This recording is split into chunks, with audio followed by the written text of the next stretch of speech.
Hey guys, I'm Jim, KN4YCD, and you're watching FEP Labs Radio. Thanks for coming by. I want to talk about in this video, Stupid Scope Tricks number 2, how we can check the impedance of an unknown transmission line and figure out what that is using our scope. Stick with me, let's talk about it. Thanks.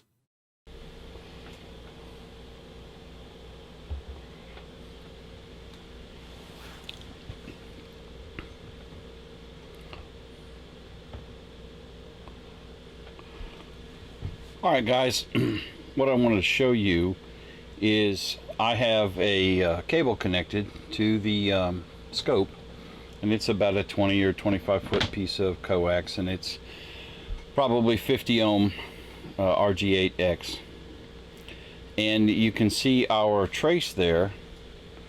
Let me move the camera in. You can see our trace there where we have the definitive stair step because I have an open end on the cable. Alright, so I have a little test rig built here. It's just a little variable potentiometer hooked to a BNC with clips on it. I'm going to go ahead and hook this up.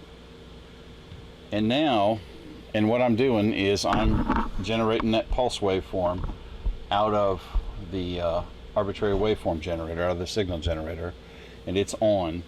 So take a look at our trace, and you can see here as I adjust the potentiometer, you can see our line changes. Now this is a 10K potentiometer. I really would rather have something smaller with a little finer adjustment, but I'm throwing in resistance there, and as I throw in that resistance, you see how that trace changes. So I can take this from essentially a dead short to essentially wide open. But if I tweak this down, and again I need a smaller potentiometer, but I don't have one here. So we're about even on our trace, which means I should have the potentiometer set to the value of the impedance of the cable. So I'm going to pause right quick and hook up the meter, and we'll come back and take a look at that. Okay, I've got the meter set up so you can see it, and I'm going to take our meter leads right here, which you can't see off camera. There they are. And I'm going to hook them up to our potentiometer, and we're going to see what that resistance reading is. 59 ohms. So that's the value that the potentiometer is coming up with. Again, I believe this is a 10K potentiometer, so it's not got fine enough detail for what I'm really trying to do, but it works in principle. So I've got this dialed down to 50 ohms, which, as you saw, gave us our flat line on the trace.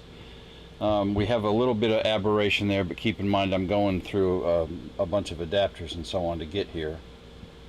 And if we hook our resistance back up to these leads,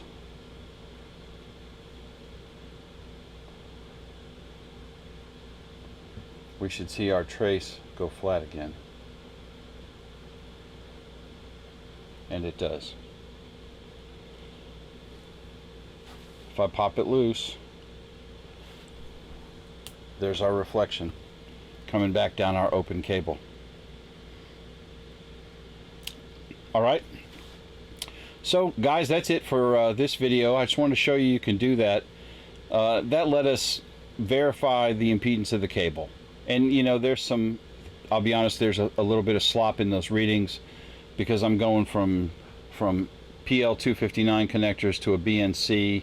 I've got a BNC-T because that's what I have to hook up to the scope with. So, you know, I'm happy with the results we got. If I had perfect connections, and honestly, if I had a much finer adjustment on the potentiometer, we could have gotten a dead flat line. It should have looked like a square wave, the leading edge of a square wave. But we're close enough for ham work. In any case, that's all I've got on this video. Fellas, if you would, hit like, subscribe, make sure you ring that bell so you'll be notified whenever I push out a new video. Have a great day. 73.